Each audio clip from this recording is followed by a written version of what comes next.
Hi, my name is Melissa Wiltrout, and this is my presentation for AEP 855, Educational Leadership. A little bit about myself is that I attended Kansas State University, in which I got my degree in secondary education. I have been an English language arts teacher since then. I've taught high school, I've taught middle school, I've taught in a larger district, I've taught in a rural district. I think that both have great things to offer, but I do have a strong passion for literacy, and so I am gaining my master's in education with an emphasis in librarianship. It's really important to me that reading is something I dedicate my life to.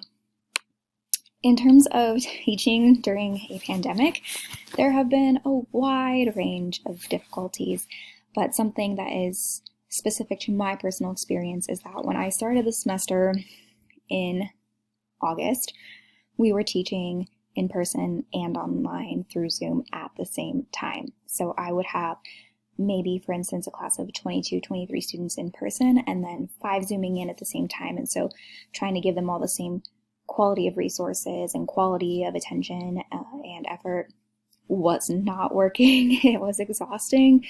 I do not feel that I was my best self for any of them. And my colleagues felt the same way. So our district did end up switching them to a program that is totally online.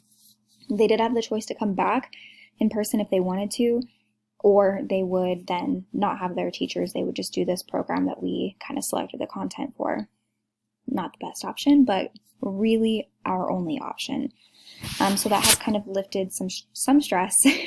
But beyond that, I just think the amount of adversity that everybody is facing, family members getting sick, jobs changing. This has been a difficult year, and just trying to keep that in the back of my mind and still be focused on learning and a good educator. That is challenging, finding the balance between social emotional health and schooling. The things I learned about myself and others in terms of myself, I learned that I should not worry about the small things, the details. Sometimes I can become fixated on perfection, which is impossible. We all know that. And this year, really, there's no time. So maybe I don't have to have a really great looking presentation. I can still be a quality professional without it. And the thing that I really have tried to focus on, that I've kind of learned about people this year, is lead with empathy.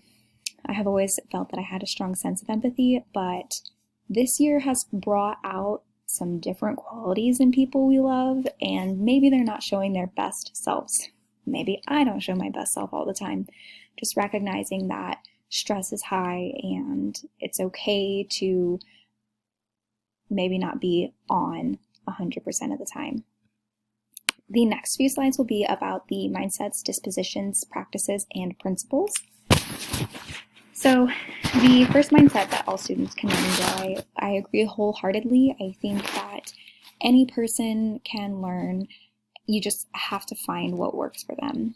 For instance, I have a student who we have been struggling with. He is a big sleeper, and we have done everything we can possibly think of. We even thought it might be a medical issue at one point, but we have found that the days where there's a lot of game style learning or collaboration with peers, he is awake the whole time. So can he learn? Yes. We just have to be more creative in how we ensure that happens. The second mindset, that teachers thrive more when they collaborate versus when they are alone. Yes, I agree. I'm a social learner. I like collaborating with my peers. I think that it adds value. There's so many things I would never in a million years even consider.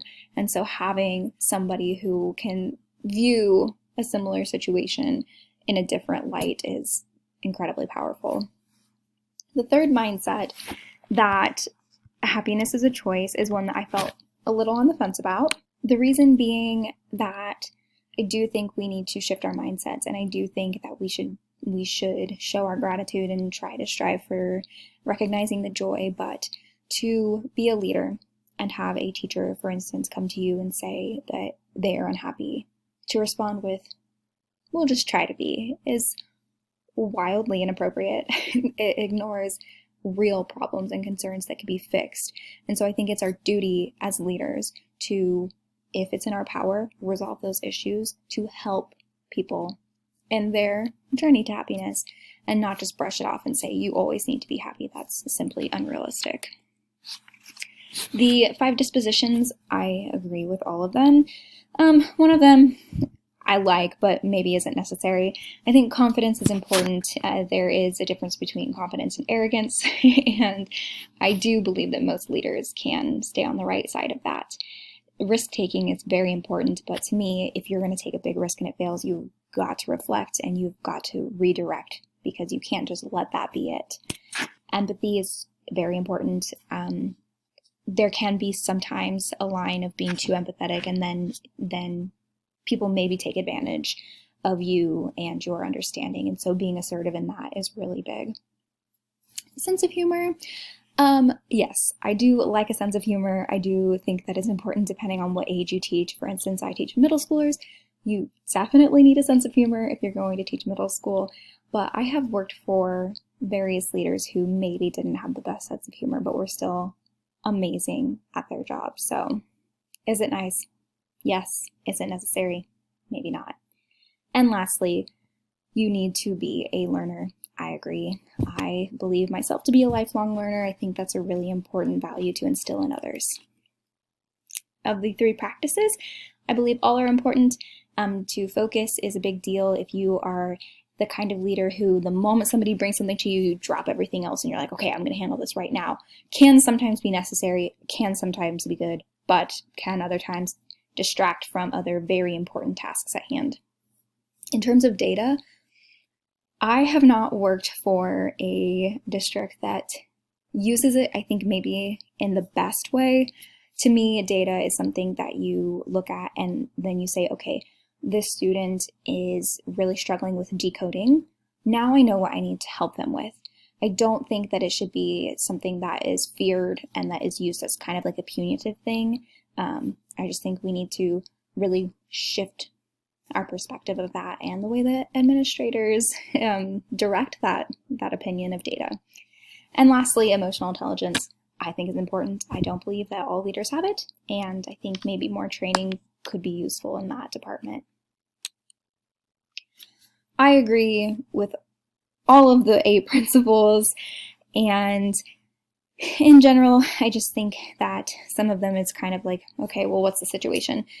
Courage is really a big deal. Sometimes there can be fear of failure and that can hold you back, so you got to be prepared for that. The one that I was maybe a little bit on the fence about was public interest ahead of self. I believe that the teachers are the experts. I believe they know what's best for the students. I believe the principals are the experts on their building. They know what's best for their teachers, or they should.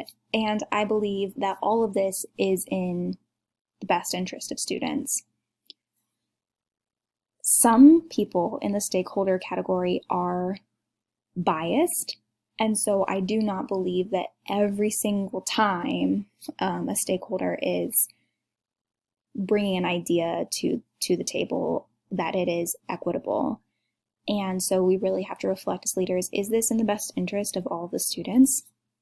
If yes, that's awesome, but if it is not and it only addresses a small portion, and even then maybe is not equitable, then we have to be critical. Self-control, discipline, integrity, all important. Employee-centeredness is really big. Recognizing talents is important to me. I want to recognize my students. I would like to be recognized when I do something good. Ethics are important, sensitivity and inclusiveness, all things I think if you're going to be in education, you have to have. And here is my critique. I've gone over these things really already, but here I just kind of, in more detail, describe my perspectives of my role in these and my potential future leadership role in these areas. I had a hard time being more concise, and I don't know if I'm the only one, but I do think there's a lot to say about these because they are important. All 4 categories do affect success, because if you are a successful leader and you inspire your teachers, then your teachers will be successful and they will inspire students. The same can be said for well-being. If you have a great environment where your teachers are happy and they thrive, it's pretty likely your students will experience that as well. But if you have a really unhealthy, negative environment where teachers are very stressed, their needs are not being met, they do not feel there's follow through, their emotional well-being is at risk, then that will trickle into the classroom. There's no question about it. It just will. This standard is important. We have already reflected, we've already cultivated our knowledge, and we will be communicating by responding to each other's videos. I will be using these things not only in my future, continuing on in my master's degree, but also maybe you aren't going to be an administrator. I'm not, but I am a leader in my classroom every single day. And so these 4 things, these categories, can be beneficial in that way. So that is it. Here are my references, and thank you for watching. I am excited for this semester.